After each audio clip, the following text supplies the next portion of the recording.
बिस्मिल्लाहिर्रहमानिर्रहीम। अस्सलाम वालेकुम students, my name is Abdurrahman and I am your biology teacher. आज स्टूडेंट्स जो चैप्टर हम स्टार्ट कर रहे हैं this is chapter number 12 nutrition. Alright, और बहुत अहम चैप्टर है थ्रू आउट लॉन्ग क्वेश्चंस के लिए, शॉर्ट क्वेश्चंस के लिए, मल्टीपल चॉइस क्वेश्चंस, ना सिर्फ बोर्ड के पॉइंट ऑफ व्यू से बल्कि एंट्री टेस्ट के लिहाज से भी इसमें बहुत सारी अहम चीजें हैं जिसको हम इंशाअल्लाह ताला इन कमिंग सेशंस में डिटेल से डिस्कस करेंगे। तो स्टार्ट कर रहे हैं आज इसके इंट्रोडक्शन के साथ। All right, this is nutrition.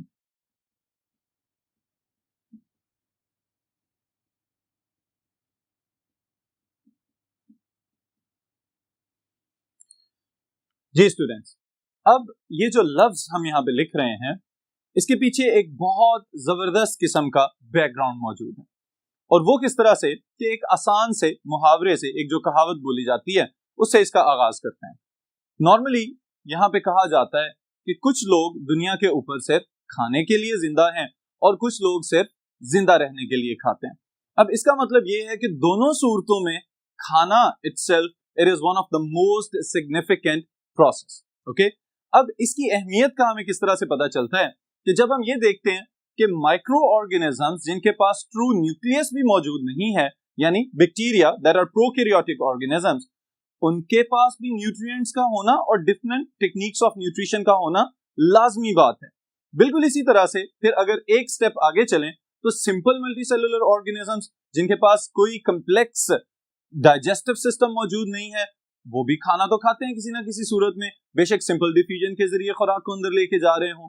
फिर इसी तरह से जो कम्प्लेक्स मल्टीसेलुलर लिविंग ऑर्गेनिजम्स हैं जिनमें हम प्लांट्स का पहले जिक्र करते हैं कि जिनके पास कोई स्पेशल डाइजेस्टिव सिस्टम नहीं, लेकिन उनके पास भी न्यूट्रिएंट्स को एब्जॉर्ब करने के लिए एक स्प्रेडिंग और डिस्पर्सिंग रूट नेटवर्क सिस्टम मौजूद होता है, जिसके जरिए वो अपने मतलब के न्यूट्रिएंट्स को जज़ब करते हैं और फिर अपनी न्यूट्रिशन के अमल को मुकम्मल करते हैं।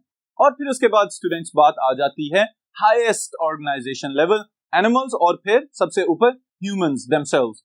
अब अगर ये बात करें तो हमारे पास एक जबरदस्त किस्म का डाइजेस्टिव सिस्टम अल्लाह ताला ने दिया हुआ है, लेकिन we are dependent on producers for our nutrition. Alright, तो इसका मतलब ये है कि इन तमाम जानदारों में न्यूट्रिशन का अमल लाजिम मलजूम है for the survival of living organisms. This is one of the most significant property of life.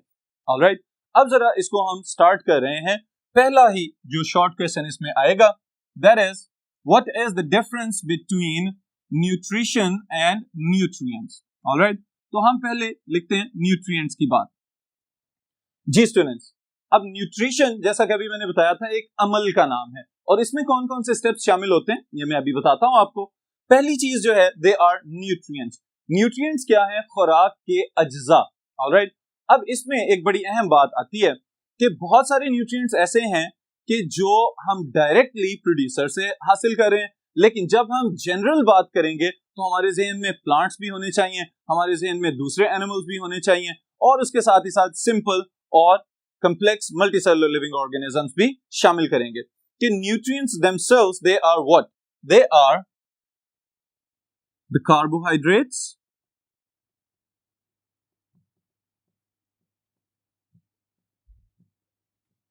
they are proteins,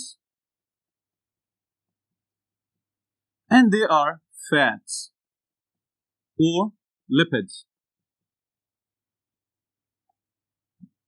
ji students, अब इन सब के सब न्यूट्रिएंट्स को मैंने कैपिटल लेटर्स में क्यों लिखा है?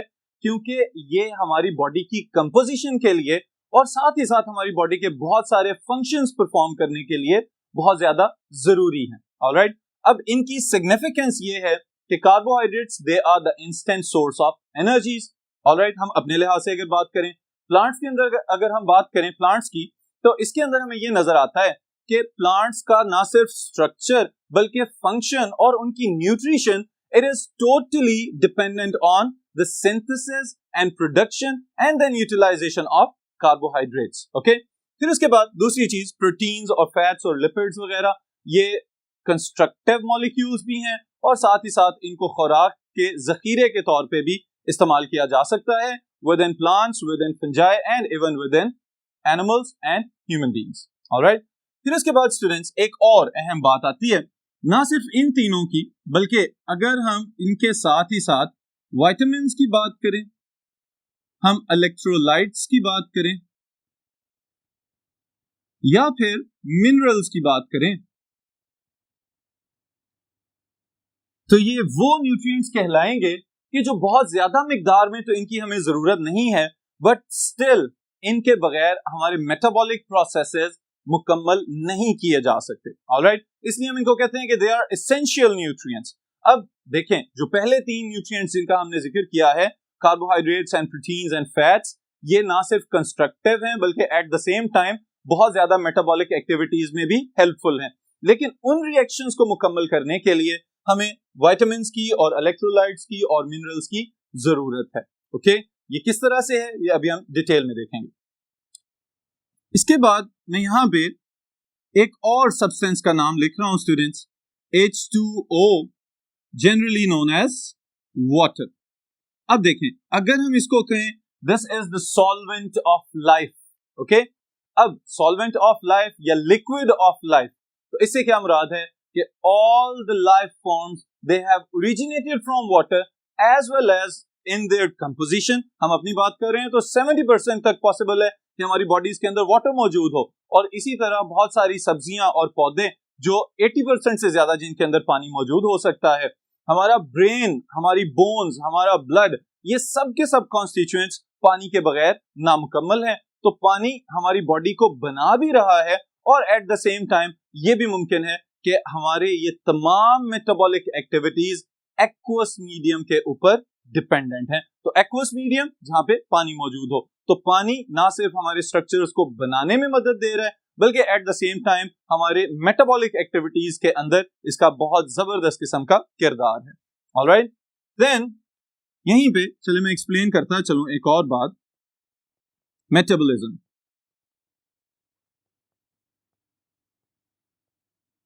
What is metabolism? Metabolism is sum of all the reactions taking place within the bodies of living organisms। जानदारों के इज्साम में जितने भी कीमियाई तामुलात एक ही वक्त में वकू पजीर हो रहे हैं, उन तमाम कीमियाई तामुलात के मजमूए को हम कहते हैं मेटाबॉलिज्म। ओके, उसमें कुछ रिएक्शंस तोड़ फोड़ वाले हैं और कुछ रिएक्शंस जो हैं वो बनाने वाले हैं। तो जो तोड़ फोड़ वाले रिएक्शंस हैं उनको स्टूडेंट्स हम क्या कहेंगे? कैटाबॉलिज्म।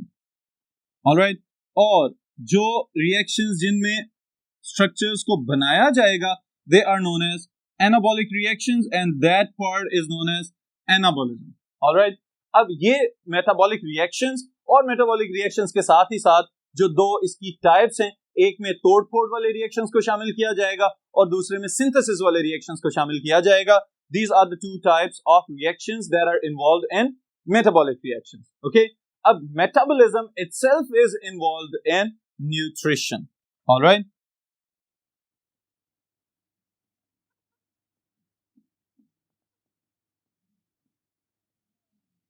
अब ये बात याद रखिएगा कि न्यूट्रिएंट्स खुराक के अज्जा हैं और न्यूट्रिशन उस अमल का नाम है जिसके अंदर बहुत सारे स्टेप्स के जरिए पहले खुराक को इकट्ठा किया जाता है, फिर उसको इस्तेमाल किया जाता है और फिर उसके बाद उसको अपनी लाइफ की एक्टिविटीज परफॉर्म करने के लिए इस्तेमाल कर लिया जाता है।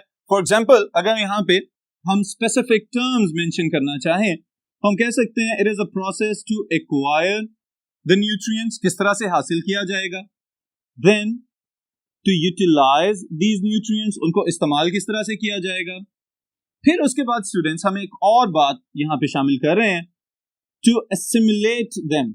ऑलराइट, कि अपनी बॉडीज के अंदर इनकॉर्पोरेट कर लिया जाए और बॉडी का हिस्सा बना लिया जाए, that process is known as assimilation. Okay, और एसिमिलेशन के अंदर फर्दर हम शामिल कर सकते हैं growth,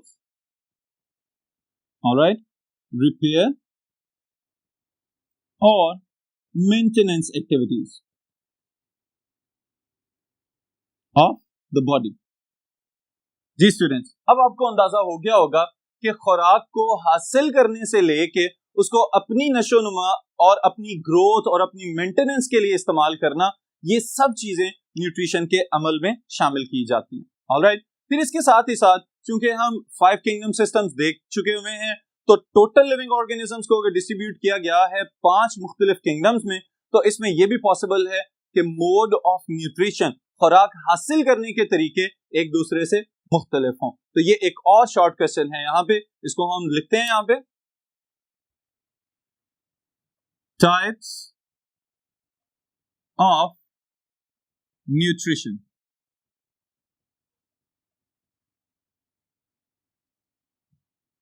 ji students, there are 2 basic types of nutrition. एक को हम कहते हैं ऑटोट्रॉफिक न्यूट्रिशन और दूसरे को हम कहेंगे heterotrophic nutrition. Alright, these are the 2 basic types of nutrition. अब देखें, जैसे ही हमने न्यूट्रिशन को 2 हिस्सों में तकसीम किया, तो अब हमें यह भी पता होना चाहिए कि इन दोनों में बुनियादी फर्क किस चीज का है। ओके, यहां पे देखें, पहली चीज हम मेंशन कर रहे हैं ऑटोट्रॉफिक, खुद से ही खुराक का तैयार कर लेना। Okay, those living organisms which can synthesize their own food, they are known as autotrophic living organisms, and their type of nutrition is autotrophic nutrition. Okay, अब autotrophic nutrition के अंदर स्टूडेंट्स जो याद रखने वाली बात है वो ये है कि they can synthesize their complex food from inorganic nutrients and they convert it into organic nutrients. Alright, अब इसका क्या मतलब है, इसको याद रखने के लिए मैं यहां पे बता देता हूं आपको कि सिंपली अगर हम देखें तो जब हम इनऑर्गेनिक न्यूट्रिएंट्स की बात करें, हम कहेंगे यहां पे कार्बन, हाइड्रोजन और ऑक्सीजन, इन तीनों एलिमेंट्स को मिला के रोशनी की मौजूदगी में क्लोरोप्लास्ट के अंदर क्या किया जाएगा, ग्लूकोज बना लिया जाएगा। ओके, तो ये जो ग्लूकोज है, this is an organic molecule. तो जितने भी ऑटोट्रॉफिक लिविंग ऑर्गेनिजम्स हैं, देयर आर फोटोसिंथेटिक। ओके, उन फोटोसिंथेटिक ऑर्गेनिजम्स की हम बात कर रहे हैं सिर्फ यहाँ पे, कि जो क्या करेंगे, अपनी खुराक को simple inorganic nutrients like carbon dioxide and water, इनको आपस में रिएक्ट करवाएंगे और मुख्तलिफ रिएक्शंस के जरिए अल्टीमेटली एक कम्प्लेक्स ऑर्गेनिक मॉलिक्यूल बना लेंगे जो बुनियादी तौर पे ग्लूकोज है, और फिर इसको फर्दर शुगर्स में और कम्प्लेक्स स्टार्चेस में कन्वर्ट कर दिया जाएगा। Okay, so this is about the autotrophic nutrition. पौधे अपने लिए खुराक तैयार करते हैं और फिर बाद में हम कंज्यूमर्स होने के नाते उन प्लांट से भी खुराक हासिल कर सकते हैं। Then is the heterotrophic mode of nutrition. Heterotrophic mode of nutrition में स्टूडेंट्स याद रखिएगा कि most of these heterotrophic living organisms they are consumers. Okay, और जब हम इनको कंज्यूमर्स कह देते हैं तो इसका मतलब है कि ये सिर्फ खाना खा रहे हैं, खुद से पैदा करने की सलाहियत इनके अंदर मौजूद नहीं है। तो इनके अंदर हम किस किस को शामिल कर सकते हैं, वी कैन ऐड हर्बीवोर्स, जड़ी बूटियां खाने वाले जानवर, कार्निवोर्स, वो जानवर जो दूसरे जानवरों का शिकार करके खाते हैं, और फिर ओमनीवोर्स, वो लिविंग ऑर्गेनिजम्स जो सब कुछ खा जाते हैं, प्लांट्स को भी, एनिमल्स को भी, बर्ड्स को भी, और पानी के अंदर मौजूद जो मखलूकात हैं उनको भी खा जाएंगे। These are known as omnivores. Alright, these are consumers, these are heterotrophic living organisms. फिर इसी तरह फंजाई को हम हेटेरोट्रॉफिक ऑर्गेनिज्म के तौर पे यहाँ पे ऐड कर सकते हैं। तो ये सब के सब जितने भी लिविंग ऑर्गेनिजम्स जो अपनी खुराक खुद तैयार नहीं कर सकते, they are heterotrophs. Alright students, this is another important short question. फिर उसके बाद जो नेक्स्ट पार्ट हम यहाँ पे डिस्कस कर रहे हैं, that is about the autotrophic nutrition in plants.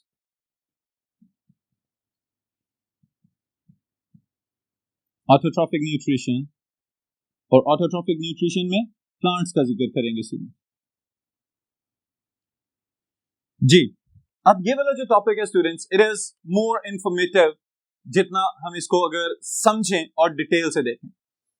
अब जब से ह्यूमन रेस ने कल्टीवेशन और एग्रीकल्चर का आगाज किया हुआ है, बहुत सारी क्रॉप्स हर साल कल्टीवेट की जाती हैं और फिर उसके बाद उन्हीं से खुराक हासिल की जाती है, और डिफरेंट टाइप्स की न्यूट्रिशंस जो हैं they are relying on the producers.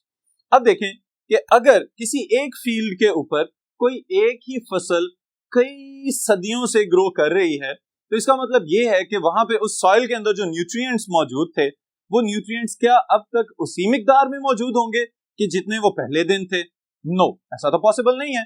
इसका मतलब ये है कि वहां से आहिस्ता आहिस्ता आहिस्ता वो न्यूट्रिएंट्स डिप्लीट होते जा रहे हैं, खत्म होते जा रहे हैं। तो अब इनको रिप्लेनिश करने की जरूरत है, इनको रीन्यू करने की जरूरत है। अब कौन कौन से न्यूट्रिएंट्स जनरली इस्तेमाल होते हैं उसमें स्टूडेंट्स याद रखिएगा, मैं इसको यहाँ पे मेंशन कर रहा हूं बोर्ड के ऊपर। Nitrogen, it is used in the synthesis of amino acids, और फिर अमीनो एसिड से क्या बना लिया जाता है? प्रोटीन्स। ऑलराइट, बिल्कुल इसी तरह से जो फास्फोरस है,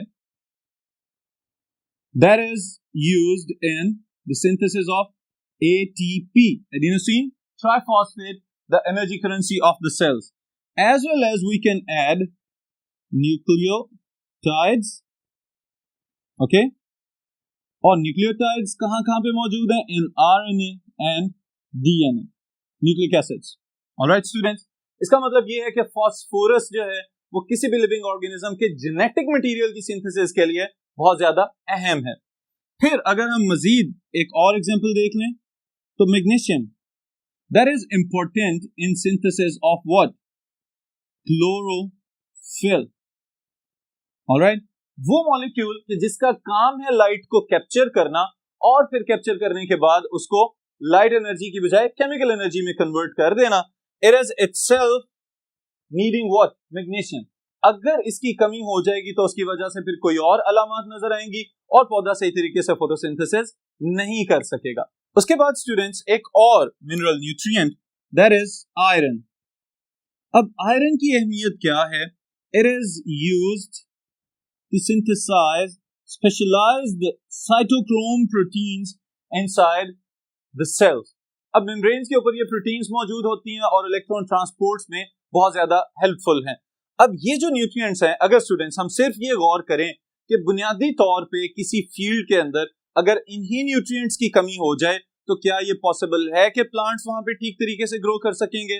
no, it will be impossible. तो अगर क्रॉप्स ग्रो नहीं करेंगी तो फिर सारी की सारी सोसाइटी जो डिपेंड कर रही है और बहुत सारा बिजनेस जो डिपेंड कर रहा है on import export of crops and cereals, तो उस सूरत में क्या ये सारा साइकिल चलता रहेगा?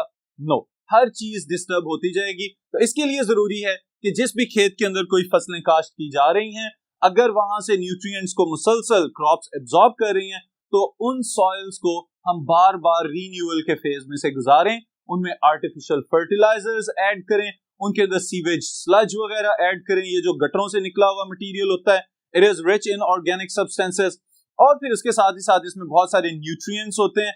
अगर ये सब चीजें हम मॉडर्न टेक्निक्स में देखें तो एक और कंपाउंड बनाया जाता है आजकल, that is known as compost. जितने गले सड़े फल हैं और सब्जियां हैं और जितने डिग्रेडेबल सब्सटेंसेस हैं, इन सबको मिक्स अप करके तो ये कंपोस्ट बनाई जाती है और फील्ड्स के अंदर इनकी लेयर्स बिछा दी जाती हैं ताकि ऑर्गेनिक न्यूट्रिएंट्स को फौरी तौर पे प्लांट्स के लिए अवेलेबल बनाया जा सके।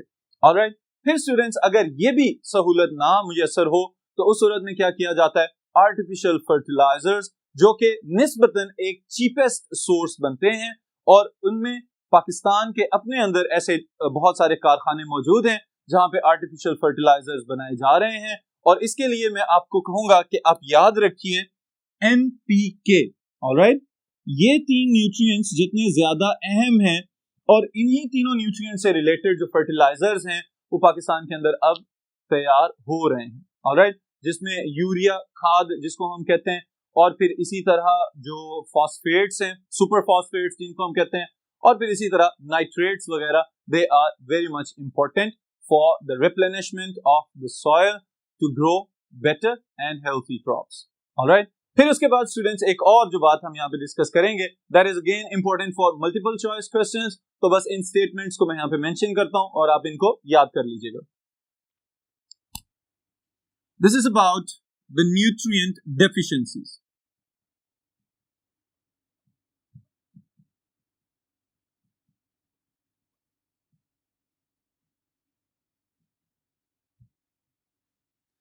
जी स्टूडेंट्स, अब न्यूट्रिएंट डेफिशिएंसी से क्या मुराद है कि किसी जगह पे अगर किसी न्यूट्रिएंट की कमी हो जाए तो उस सूरत में हमें किस तरह से पता चलेगा कि सॉइल के अंदर इस वक्त किस फर्टिलाइजर की जरूरत है। अब इससे पहले मैं एक मिसाल दे देता हूं आप लोगों को छोटी सी, कि अगर हम अपनी बोन्स की इंपॉर्टेंस को समझते हैं कि हमारी ये जो बॉडी का पूरा स्ट्रक्चर है it is depending upon the skeleton, और स्केलेटन के जो कंपोनेंट्स हैं दे आर बोन्स, इसी तरह टीथ हैं और फिर नेल्स भी हमारी बॉडी के अंदर मौजूद हैं एज स्ट्रक्चरल कंपोनेंट्स। अब स्टूडेंट्स बाज़ औक़ात ये देखा जाता है कि नाखूनों के ऊपर सफेद रंग के स्पॉट्स पड़ना शुरू हो जाते हैं। ओके, तो अब ये एक अलामत है इस चीज की कि कहीं ना कहीं कोई न्यूट्रिएंट डेफिशिएंसी चल रही है ह्यूमन बॉडी के अंदर, जिसको रिलेट कर दिया जाता है कैल्शियम डेफिशिएंसी के साथ, आयरन डेफिशिएंसी के साथ और समटाइम्स पोटेशियम डेफिशिएंसी के साथ। अब ये डेफिशिएंसी है उसे हमने एक अलामत से जान लिया कि यहाँ पे कुछ ना कुछ गड़बड़ है। बिल्कुल इसी तरह प्लांट्स भी कुछ सिम्टम्स शो करते हैं कि इस सॉइल के अंदर फला न्यूट्रिएंट की कमी जा रही है, तो उनको फिर हम आर्टिफिशियल फर्टिलाइजर्स के थ्रू पूरा कर देते हैं। For example the first one is nitrogen deficiency. अगर किसी जगह पे नाइट्रोजन डेफिशिएंसी चल रही है तो हमें कैसे पता चलेगा? वो अलामत जो पौधे शो करेंगे उन्हें देख के हमें आइडिया हो जाना चाहिए कि अब यहाँ पे नाइट्रोजन या नाइट्रेट्स वगैरह वाले फर्टिलाइजर्स ऐड करने की जरूरत है। पहली चीज that is very important to understand chlorosis. Alright, chlorosis क्या चीज है? डेफिशिएंसी ऑफ क्लोरोफिल, क्लोरोफिल की कमी हो जाना। स्पेशली मैच्योर लीव्स जो होते हैं, वो पत्ते जो काफी पुराने हो चुके हुए हैं, अगर उनके अंदर नाइट्रोजन की कमी हो जाएगी तो क्लोरोफिल उनके अंदर टूट फूट का शिकार हो जाएगा और वो पौधे आहिस्ता आहिस्ता येलोइश या व्हाइट कलर के नजर आना शुरू हो जाएंगे। फिर उसके बाद स्टूडेंट्स, नाइट्रोजन की अगर कमी है तो इसका मतलब ये है कि ओवरऑल प्लांट की जो ग्रोथ है वो भी हमें कम नजर आएगी। स्टंटेड ग्रोथ की टर्म यूज करते हैं कि अगर किसी पौधे की ग्रोथ रुक जाए और वो मजीद उसकी हाइट में इजाफा होता हुआ नजर ना आए, या उसके लीव्स और उसके ऊपर फ्रूट्स जो हैं वो फलते फूलते हुए नजर ना आए, तो इसको हम कहते हैं this is stunted growth symptom due to the deficiency of nitrogen. Next is phosphorus. और फास्फोरस की डेफिशिएंसी फौरी तौर पे पौधे की ग्रोथ को रोक देगी, क्योंकि it directly affects the growth of the roots. So what will be the symptom? Stunted growth of roots. जब जड़ों की ग्रोथ रुक जाएगी तो इसका मतलब यह है कि मिनरल्स वगैरह एब्जॉर्ब नहीं हो सकेंगे ठीक तरीके से। अगर मिनरल्स और न्यूट्रिएंट्स और वाटर एब्जॉर्ब नहीं हो रहा तो इसका मतलब यह है कि खुराक पौधे तक नहीं पहुंच रही, तो ओवरऑल प्लांट की ग्रोथ रुकने का खतरा पैदा हो सकता है। नेक्स्ट स्टूडेंट्स, इसके बाद है potassium.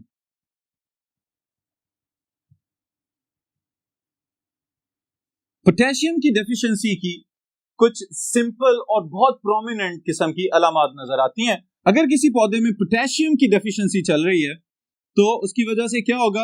Yellowing of leaf margins और ब्राउन लीफ मार्जिन्स नजर आ सकते हैं, या फिर यह भी पॉसिबल है कि premature death of the plant. Alright, अब स्टूडेंट्स गौर करें, ये अलामत जब भी हम किसी ग्रोइंग क्रॉप को देखें या जनरली फ्रूट प्रोड्यूसिंग प्लांट्स को देखें तो बाज़ औक़ात ये बड़ी आम सी अलामत नजर आ रही होती हैं, but they are very much important for the nutrition of plants, कि फौरी तौर पे इस न्यूट्रिएंट की कमी को दूर किया जाए। क्योंकि अगर प्लांट की डेथ हो रही है तो प्रोड्यूसर की डेथ हो रही है, और प्रोड्यूसर की अगर डेथ होगी तो इसका मतलब ये है कि ओवरऑल इकोसिस्टम का जो न्यूट्रिएंट साइकिल है वो डिस्टर्ब हो सकता है। Okay, then is magnesium.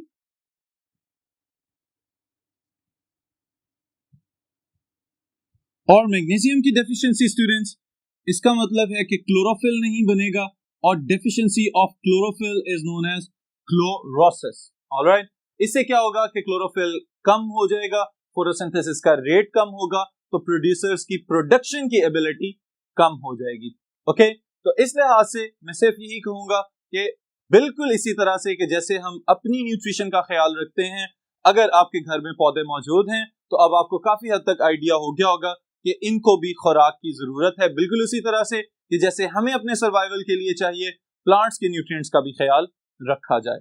Alright, सो यहीं पे इसको आज खत्म कर रहे हैं, फिर उसके बाद इंशाल्लाह ताला नेक्स्ट सेशन में नेक्स्ट टॉपिक के साथ स्टार्ट करेंगे।